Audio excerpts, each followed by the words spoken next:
Завршуваат подготовките за 12-тиот поред фестивал на питата и виното.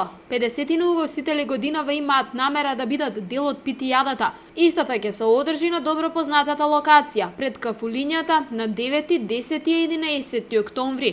Манифестацијата, велат од локалната самоуправа, можне добро влијае за подобрување на локалната економија.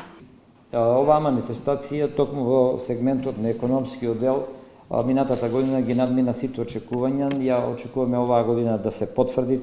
Значи, бенефит имаат не само кафулињата, не само производителите на пити и на вино, бенефит имаат и продавниците, маркетите, бидејќи знаете дека минатата година комплетно се беше отворено, дури имавме и позитивни сегментот критики на тоа дека од одредени стопанственици дека таков промет не направиле низ цела година колку што направиле тие 3 дена. Голем број поп и фолк изведувачи ќе бидат дел од овогодинешната питијада. 20 уметници, меѓу кои Миле Кузмановски, Благоја Груевски, Тамара Тодевска, Фолтин и легендарните Парни Ваљак ќе се погрижат за добрата забава на посетителите.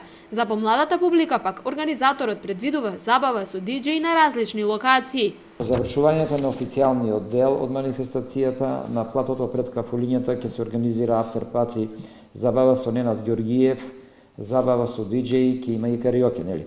Додека на 10 сабота забавата ќе стартува уште во раните часови, негде после 12, односно 13 часот со настап на велешките бендови, фолклорните ансамбли, за да кулминира во вечерните часови со младите македонски финалисти од X Factor, потоа младиот Трајче како гостин на Владко Лозановски, Тамара Тодевска и секако хрватскиот мегабенд Парни Ваљак. Организаторот ќе обезбеди паркинг простор за гостите од другите градови. За време на 3-дневната питијада ќе биде воведен времен режим на сообраќај, а угостителските објекти ќе имаат продолжено работно време.